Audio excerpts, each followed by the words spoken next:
السلام علیکم ورحمۃ اللہ وبرکاتہ۔ معزز سامعین اکرام، جیسا کہ آپ حضرات کو معلوم ہے کہ دوسرا عشرہ ختم ہونے والا ہے اور تیسرا عشرہ شروع ہونے والا ہے۔ اللہ کے نبی پاک صلی اللہ علیہ وسلم آخر عشرے میں اعتکاف فرمایا کرتے تھے۔ اعتکاف کے معنی آتے ہیں رک جانا، ٹھہر جانا۔ تو انسان تمام دنیا سے الگ ہو کر وہ اللہ کی بارگاہ میں رک جاتا ہے، وہ ٹھہر جاتا ہے۔ اس کا مقصد ہوتا ہے کہ اللہ مجھ سے راضی ہو جائے، میں اللہ کو منا لوں۔ اعتکاف کرنے کی وجہ سے انسان کو شب قدر نصیب ہو جاتی ہے۔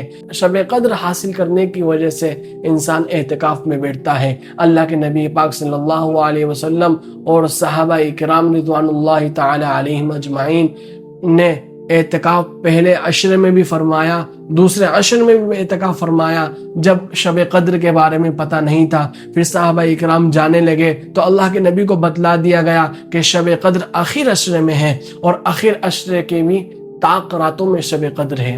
21، 23، 25، 27، 29 ان پانچوں راتوں میں شب قدر کو ہم کو تلاش کرنا ہے، اور شب قدر ان پانچوں راتوں میں ہوتی ہے۔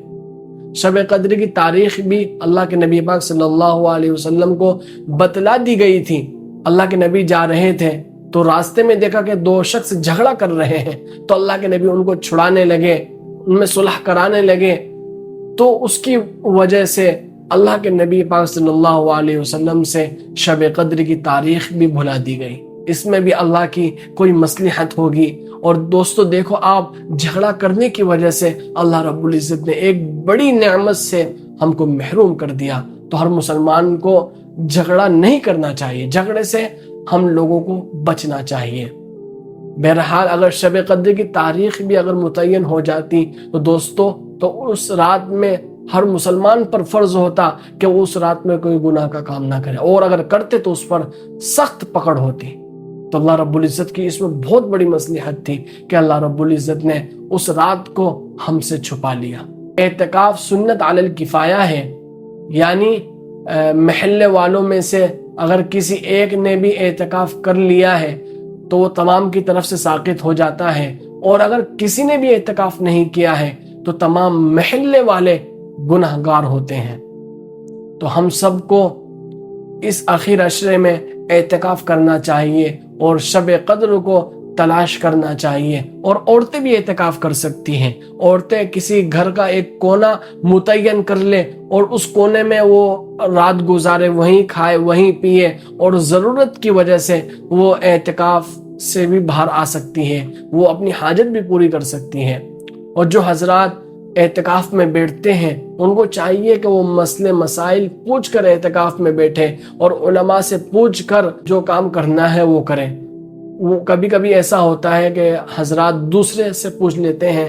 میں ایک جگہ تراویح پڑھا رہا تھا تو وہاں پر ایک شخص اعتکاف میں بیٹھے ہوئے تھے، تو ان کو نہانا تھا، گرمی ان کو محسوس ہو رہی تھی۔ وہ گرمی کو بھگانے کے لیے، جسم میں ٹھنڈک حاصل کرنے کے لیے وہ نہانے جا رہے تھے۔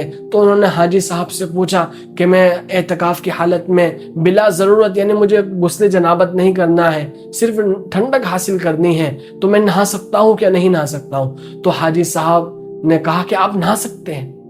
پہلی بات تو بڑی افسوس کی بات ہے کہ ان کو جب مسئلہ پتہ نہیں تھا تو ان کو کیوں بولنا ہے؟ مسئلے مسائل میں نہیں الجھنا ہے، علماء سے آپ مسئلے مسائل پوچھیں۔ جہاں بھی آپ کو شبہ لگے تو آپ کو علماء سے پوچھنا ہے، نہ کہ کسی اور سے پوچھنا ہے۔ صرف علماء سے آپ کو اس کے بارے میں پوچھنا ہے۔ اللہ پاک ہم سب کو شب قدر نصیب فرمائے۔ امید کرتا ہوں میری ویڈیو آپ کو اچھی لگی ہوگی۔ آپ اس ویڈیو کو لائک کریں اور ثواب کی نیت سے لوگوں تک ضرور شیئر کریں، اور اگر آپ ہمارے چینل پر نئے ہو تو ہمارے چینل کو ضرور سبسکرائب کریں۔ السلام علیکم ورحمۃ اللہ وبرکاتہ۔